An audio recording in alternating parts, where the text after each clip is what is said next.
तो आज जिस मूवी को हम लोग एक्सप्लेन करने वाले हैं उसका नाम है ओनाडिन, जो 2009 में आई थी। ये एक फैंटेसी लव स्टोरी है। अगर आप भी लव स्टोरी मूवीज़ के फ़ैन हैं तो ये मूवी आपको एक बार बहुत ही जल्दी देख लेनी चाहिए, क्योंकि ये मूवी काफ़ी ज़्यादा रोमांटिक है और उसकी एंडिंग और भी ज़्यादा अच्छी है।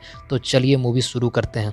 तो कहानी में हमें यह एक लव स्टोरी के बारे में बताया गया है, जहाँ पे एक फिशरमैन होता है जिससे लोग सर्कस कह के बुलाते हैं। वो हर दिन की भांति अपना बोट लेके समुद्र में मछलियों को पकड़ने के लिए जा रहा होता है, और वह अपने जाल को जब ऊपर खींचता है तो वो देखता है कि मछली के साथ उस जाले में एक लड़की भी फंस चुकी है। उसे देख के वो काफ़ी ज़्यादा हैरान हो जाता है, लेकिन जैसे वो उसे ऊपर खींचता है तो उसे लगता है कि शायद लड़की मर चुकी है, और वो किसी तरह जाल को अपने बोट पे खींच लेता है और वहाँ पे मदद के लिए कॉल भी करता है। और लड़की को जब जाल से बाहर निकालता है तो उसकी सांसें नहीं चल रही होती है। वो किसी तरह उसे उठा के उसका केमो करता है और उसके पेट को दबा के उसे किसी तरह होश में लाता है। वो लड़की काफ़ी ज़्यादा परेशान नज़र आ रही थी। इसे देख के सर्कस भी काफ़ी ज़्यादा परेशान हो गया। वो काफ़ी ज़्यादा हैरान था कि इतनी बीच समुद्र में ये लड़की कहाँ से आई, कि काफ़ी ज़्यादा गुस्से में नज़र आ रही थी। इसे देख के सर्कस भी काफ़ी ज़्यादा विचलित हो गया और वो उसे कहता है कि तुम्हें हॉस्पिटल जाना पड़ेगा, क्योंकि तुम्हारी तबीयत बहुत ही ज़्यादा ख़राब है। पता नहीं तुम कितनी देर से पानी में फंसी हुई हो। इस पे वो लड़की कहती है कि मुझे कहीं नहीं जाना, और वो दोनों में बहस छिड़ जाती है। तभी सर्कस उसे हॉस्पिटल के लिए फ़ोर्स करता है, तो लड़की कहती है कि अगर तुम मुझे हॉस्पिटल भेजोगे तो मैं दोबारा पानी में फिर से कूद जाऊंगी। इसे देख के, गुस्से को देख के सर्कस कहता है ठीक है कोई बात नहीं, मेरे पास तुम्हारे लायक एक जगह है जहाँ पे तुम्हें कोई भी डिस्टर्ब नहीं करेगा। और उस लड़की को लेके वह अपने माँ के घर आ जाता है। उसकी माँ मर चुकी है, लेकिन वो वहाँ पे अकेले रहता है। वहाँ पे पहुँचने के बाद सर्कस उसे पहनने के लिए कपड़े और ओढ़ने के लिए कंबल देता है और कहता है कि तुम्हें यहाँ कोई भी डिस्टर्ब नहीं करेगा। उसे खाना भी देता है, जिसकी लड़की देख के काफ़ी ज़्यादा खुश होती है। अगले दिन सर्कस को अपनी बेटी का इलाज करवाने के लिए लेके जाना था, क्योंकि उसका किडनी दोनों ही ख़राब है और उसका हमेशा इलाज चलते रहता है। और वह जल्दी से अपनी बेटी को कार में बिठा के हॉस्पिटल की ओर निकल चलता है। रास्ते में वो लोग आपस में बातें कर रहे होते हैं। एक्चुअली सर्कस और उसकी बेटी में काफ़ी ज़्यादा प्यार था।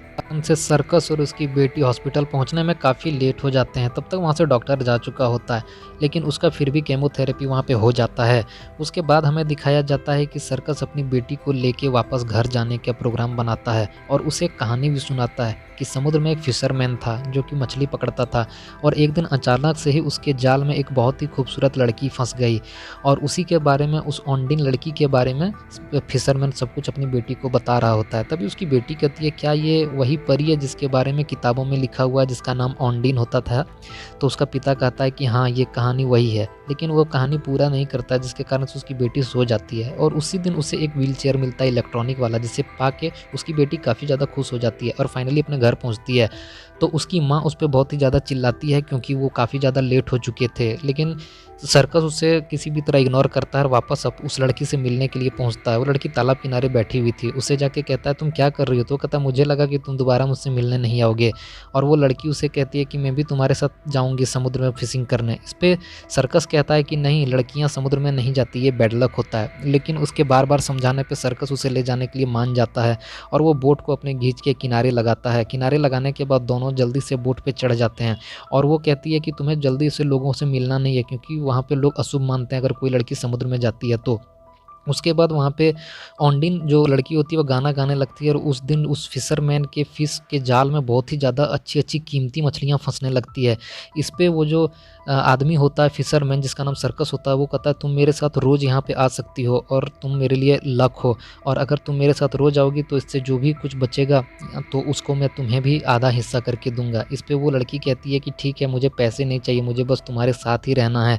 और इसी तरह वो लड़की रोज़ ही उसके साथ आने लगती है। उसके बाद एक दिन ओंडिन और उसके बीच में काफ़ी ज़्यादा बातें होती है, जिस पे ओंडिन कहती है कि मुझे नहीं चाहिए किसी का साथ। और इसके ऊपर दिखाया जाता है कि सर्कस जाके उसके लिए कुछ कपड़े खरीदता है, लेकिन उसे अंडरगारमेंट खरीदने में शर्म आती है तो उसे चुरा लेता है और शॉपकीपर को पैसे दे के वहाँ से निकल जाता है और अपनी बेटी से बातें करने लगता है बेटी के पास जाके।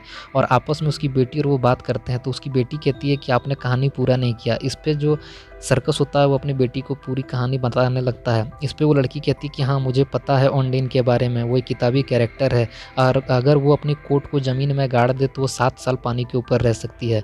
तो इस पे जब सर्कस घर पहुंचता है तो ओंडिन को पूछता है कि तुम यहाँ कितने दिन रुकने वाली हो।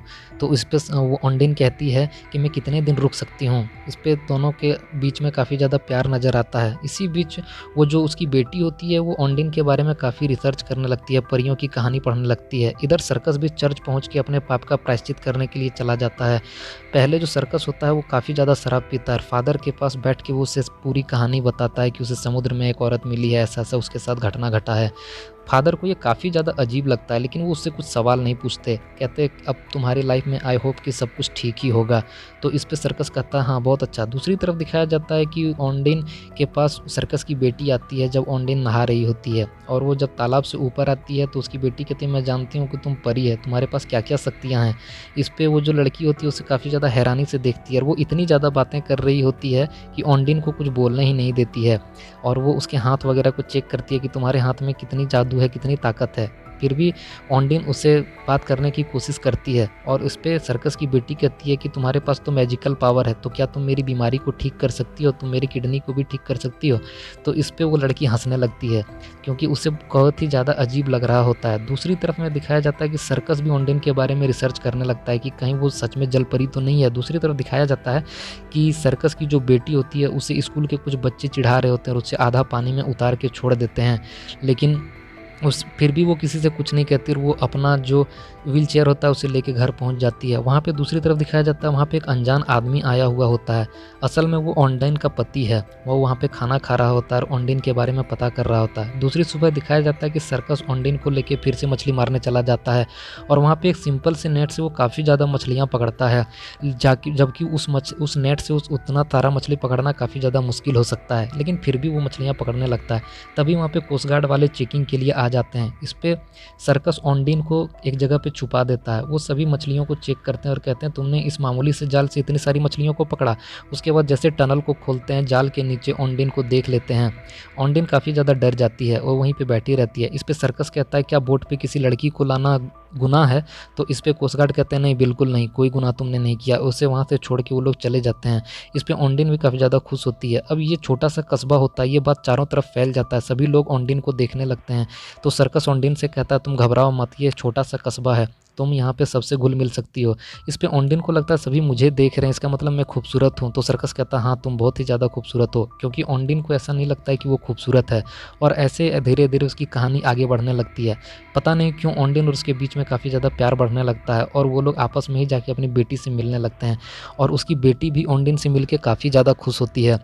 दूसरी तरफ दिखाया जाता है कि जो सर्कस कपड़े लेके जाता है वो उससे फिट नहीं होता, तो वो खुद से ही कपड़े खरीदने के लिए जाती है और आपस में बातें भी करती है। इस पे ओंडिन उससे पूछती है कि तुम्हें लोग सर्कस कह के क्यों बुलाते हैं? तो इस पे ओंडिन कहता है कि मुझे सर्कस इसलिए कहते हैं क्योंकि मैं पहले सर्कस में काम किया करता था और मैं बहुत ही ज़्यादा शराब पीता था, इसीलिए लोगों ने मेरा नाम सर्कस रख दिया। इसके बाद कहानी को दूसरी तरफ शिफ्ट किया जाता है और वो उसे तैराकी भी सिखाती है। उसके बाद तैरते तैरते उसे ओंडिन के पैर में कुछ लगता है, वो नीचे झुकती है तो उसे एक पिटारा सा कुछ मिलता है, उसमें कुछ था। वो लोग उसे ऊपर रखते हैं और खोजने लगते हैं उसमें कुछ। इस पे उसकी बेटी कहती है ये तुम्हारा कोट है ना, अगर हम लोग इसे कहीं गाड़ दें तो 7 साल तुम पानी के ऊपर रह सकती हो।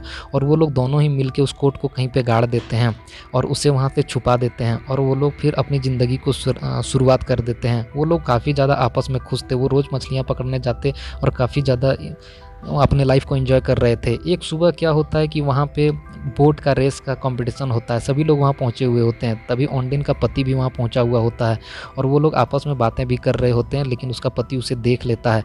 वहाँ पे रेस काफ़ी ज़्यादा शोर शराबे से हो रहा था, जिस कारण से वो लोग आपस में बात नहीं कर पाते। तभी ओंडिन की बेटी जाके तालाब में कूद जाती है, उसे लगता है कि उसे वो परी बचा लेगी, और वो ऐसा होता भी है। वो लड़की उसे किसी तरह बचा लेती है और उसे उसके माँ के पास लेके आती है। उसकी माँ बहुत ही ज़्यादा गुस्सा हो जाती है, क्योंकि उसे लगता है ये सारी चीज़ें ओंडिन के कारण ही हो रहा है। बाद में ओंडिन और सर्कस अपने घर आता है, वहाँ पे वो लोग खाना बना के खाते हैं। अब सर्कस के भी मन में कुछ ना कुछ डाउट आ गया था, क्योंकि उसे भी लगता था कि हो सकता है कि ये लड़की कोई परी है जो कि मेरे हाथ में लग गई है, और ये दोनों के बीच में बहस छिड़ जाता है। वो उसे कहते हैं कि तुम अपने बारे में मुझे सारी सच्चाई बताओ, नहीं तो ठीक नहीं होगा। इस पे सर्कस भी काफ़ी ज़्यादा गुस्सा हो जाता है और ओंडिन से पूछता है कि तुम्हें मुझसे कुछ छुपाना नहीं चाहिए, तुम्हें मुझे सब कुछ बता देना चाहिए। उसके बाद धीरे-धीरे कहानी आगे बढ़ने लगती है। दूसरी तरफ हमें दिखाया जाता है कि वो दोनों में आपस में काफ़ी प्यार हो जाता है और वो दोनों साथ में इंटीमेट भी हो जाते हैं। इसी तरह उन लोगों की कहानी आगे बढ़ती है। वो फिर से फादर के पास जाता है और अपनी सारी कहानी को अपने फादर को बताता है और चर्च के फादर उन्हें कहते हैं कि जो जैसा चल रहा है चलने दो।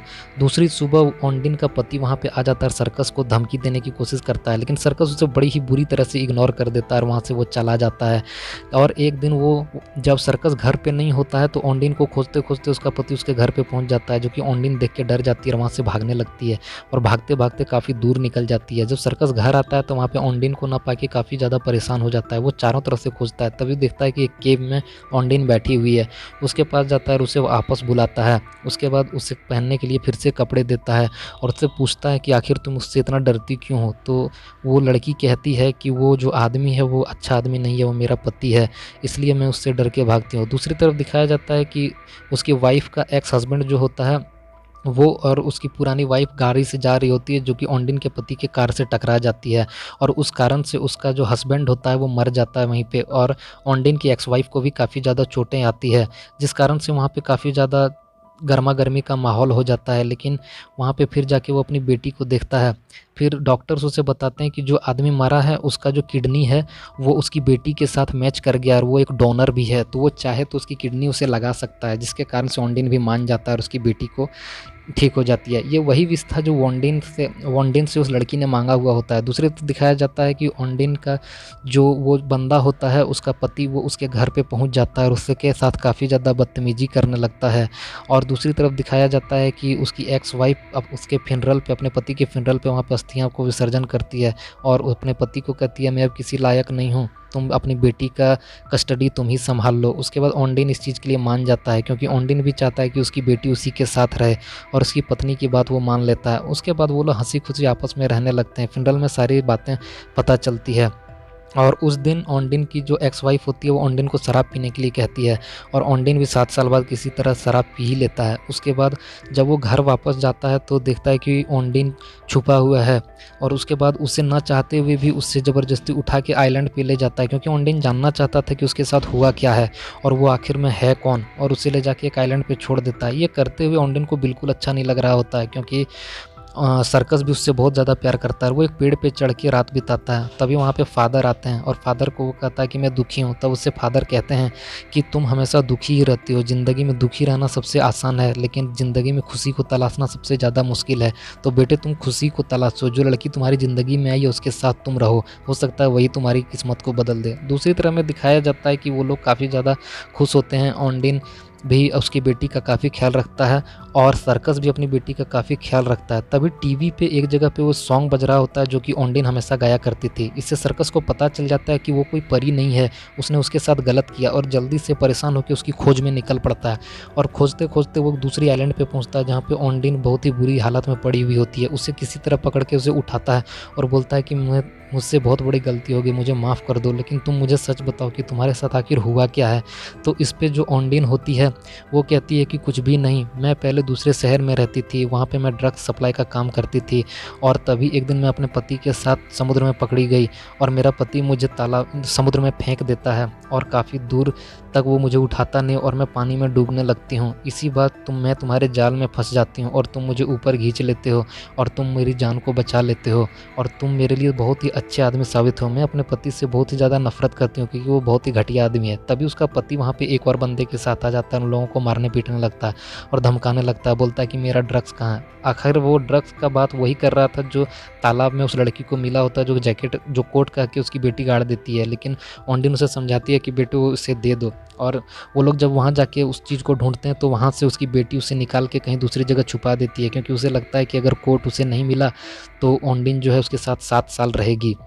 इसके बाद ओंडिन उसे समझाती है और फिर वो बच्चा उसे ड्रग्स का पता बता देता है और उन लोगों को ड्रग्स मिल जाता है। जब रस्सी खींच रहा होता है तो सर्कस सभी को धक्का मार के पानी में गिरा देता है। वो लोग तैरना नहीं जानते थे, जिस कारण से उन लोगों की डूबने से मौत हो जाती है और वो लोग ड्रग्स सप्लायर होते हैं, इसीलिए उन पे किसी का ध्यान भी नहीं जाता। अगली सुबह लोगों ने उसे उठाया, तभी को लगता है कि रेस के कारण यहाँ पे कोई पी के पानी में गिर गया और मर गया। इसके बाद हमें दिखाया जाता है कि वो लोग हँसी खुशी अपना ज़िंदगी में आगे बढ़ने लगते हैं और वो लोग तभी पता चलता है कि ऑनडीन को सरकार दूसरे शहर भेजना चाहती है क्योंकि वो यहाँ की नहीं है। इस पे उसके सर्कस को एक आइडिया सूझता है कि क्यों ना ऑनडीन से शादी कर लिया जाता है, उससे यहाँ की नागरिकता मिल जाएगी और वो लोग आपस में शादी कर लेते हैं। इसी तरह कहानी धीरे धीरे ख़त्म हो जाती है और मैं चाहता हूँ कि आप लोग मेरे चैनल को एक बार ज़रूर से ज़रूर सब्सक्राइब कर दें और बेल आइकन को प्रेस कर दें। मैं इसी तरह की वीडियो आपके सामने हमेशा लेके आता हूँ। तब तक के लिए धन्यवाद।